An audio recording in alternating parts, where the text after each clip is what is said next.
YouTube channel अद्भुत शब्द ज्ञान पर उपस्थित समस्त श्रोताओं का, भक्तों का और सब्सक्राइबर बंधुओं का एक बार फिर से स्वागत और हार्दिक अभिनंदन है।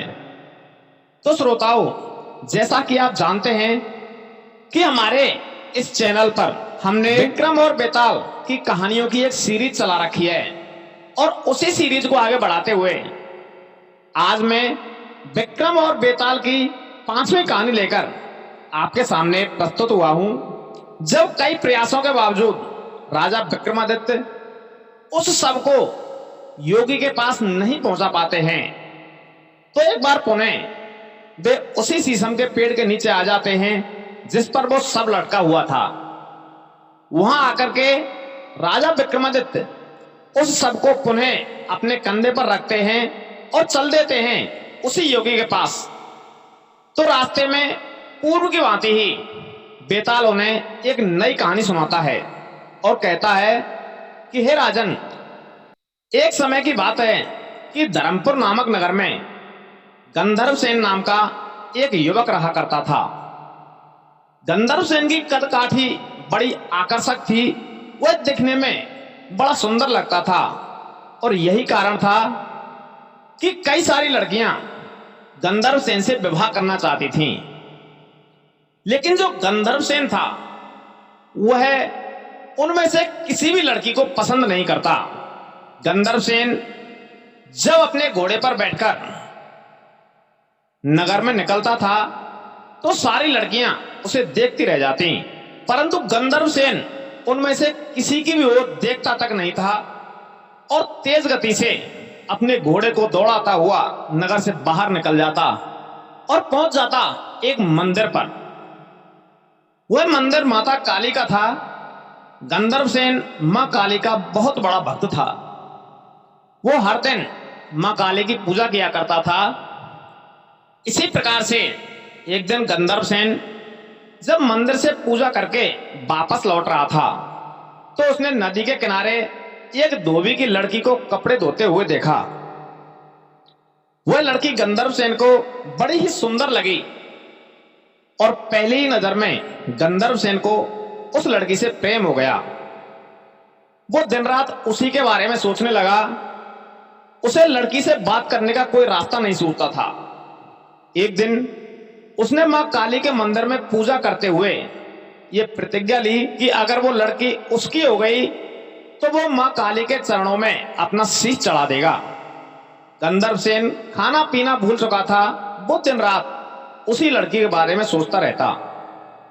इसका परिणाम यह हुआ कि गंधर्व सेन बीमार पड़ गया। गंधर्व सेन की बीमारी की खबर सुनकर के उसका एक बड़ा ही अच्छा मित्र देवदत्त उससे मिलने आया। अपने परम मित्र को बिस्तर पर पड़ा देख देवदत्त ने उससे अपनी उदासी का कारण पूछा। तो गंधर्व सेन ने देवदत्त को अपना हाल सुनाया और कहा कि उस लड़की से अगर मेरा व्यवहार नहीं हुआ तो मैं मर जाऊंगा। तो देवदत्त अपने मित्र से बड़ा प्रेम करता था, इसलिए उसने लड़की को ढूंढने की ठानी। देवदत्त उस लड़की की खोज में सफल हुआ। उसने वह लड़की ढूंढ निकाली और देवदत्त उस लड़की के पिता के पास गया और उन दोनों की शादी की बात भी कर ली। लड़की के पिता ने सारी चीजों को समझ करके अपनी बेटी का विवाह गंधर्व सेन से करा दिया। शादी के 5 दिन बीत गए और गंधर्व सेन उस प्रतिज्ञा को भूल चुका था जो उसने काली माता के मंदिर में ली थी। एक दिन सपने में गंधर्व सेन को अपनी छाया दिखाई देती है। उसकी छाया उसे वो प्रतिज्ञा याद दिलाती है और कहती है कि अगर तुम ये प्रतिज्ञा पूरी नहीं करोगे तो स्वार्थी कहे जाओगे। अगले दिन गंधर्व सेन को अपनी गलती का एहसास हो जाता है और वो मां काली के मंदिर में बलि देने के लिए तैयार हो जाता है।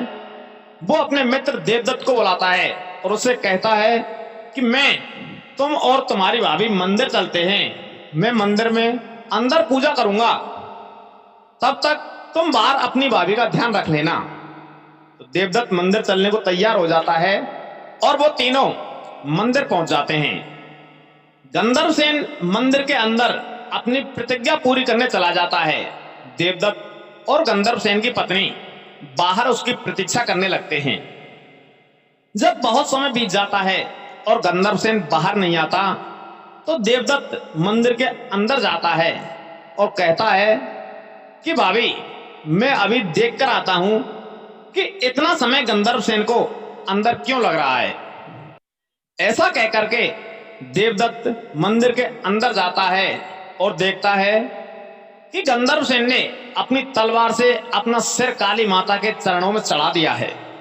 यह देखकर देवदत्त घबरा जाता है। देवदत्त सोचता है कि कोई भी व्यक्ति यह यकीन नहीं करेगा कि गंधर्वसेन ने अपनी हत्या खुद की है। ये सब सोचेंगे कि देवदत्त ने अपने मित्र को मार दिया है ताकि वह उसकी पत्नी से शादी कर सके। तो इस आरोप से बचने के लिए देवदत्त ने गंधर्वसेन की तलवार से अपना सिर काट लिया। और थोड़े समय बाद जब दोनों में से कोई बाहर नहीं आया तो गंधर्वसेन की पत्नी भी मंदिर के अंदर पहुंच जाती है। वहां दोनों मित्रों की लाश को देखकर वो डर जाती है और सोचने लगती है कि इस लांछन से अच्छा तो यही है कि मैं भी मर जाऊं। और जैसे ही वो लड़की अपना सिर काटने के लिए तलवार उठाती है तो वहां मां काली प्रकट हो जाती हैं। मां काली ने कहा कि पुत्री, मैं तुमसे बड़ी प्रसन्न हूं, बोलो क्या वरदान मांगती हो। तो लड़की ने कहा कि हे माता, यदि आप मुझसे प्रसन्न हैं तो आप इन दोनों को जीवित कर दें। तो मां काली ने कहा कि तुम इन दोनों के सिर इनके धड़ों पर रखोगी तो ये दोनों जीवित हो जाएंगे, ऐसा मेरा आशीर्वाद है। तो लड़की ने वैसा ही किया, लेकिन उसने सिर रखने में गलती कर दी। उसने गंधर्वसेन का सिर देवदत्त और देवदत्त का सिर गंधर्वसेन के धड़ पर लगा दिया और दोनों मित्र जीवित होकर उसके लिए लड़ने लगे। इतनी कहानी सुनाकर बेताल ने विक्रम से पूछा कि राजन, अब तुम ही बताओ कि उस लड़की का पति कौन है। विक्रमादित्य को जवाब तो मालूम था ही, अगर वो चुप रहते तो बेताल उनका सर धड़ से अलग कर देता। इसलिए राजा विक्रमादित्य बोलते हैं कि व्यक्ति की पहचान उसके चेहरे से होती है। इसलिए देवदत्त उस लड़की का पति होगा क्योंकि उसके धड़ पर गंधर्वसेन का मस्तिष्क लगा हुआ है। तो इस प्रकार से राजा विक्रमादित्य का सही जवाब सुनकर के बेताल पुनः उनके कंधे से उड़कर उसी पेड़ पर जा लटकता है और राजा विक्रमादित्य पुनः उस बेताल को लेने के लिए उसी शीशम के वृक्ष की ओर चल देते हैं। दोस्तों, यदि हमारी यह वीडियो आपको अच्छी लगी हो, पसंद आई हो, तो कृपया हमारी इस वीडियो को लाइक अवश्य कर दें और हमारे चैनल अद्भुत शब्द ज्ञान को सब्सक्राइब कर लें। धन्यवाद।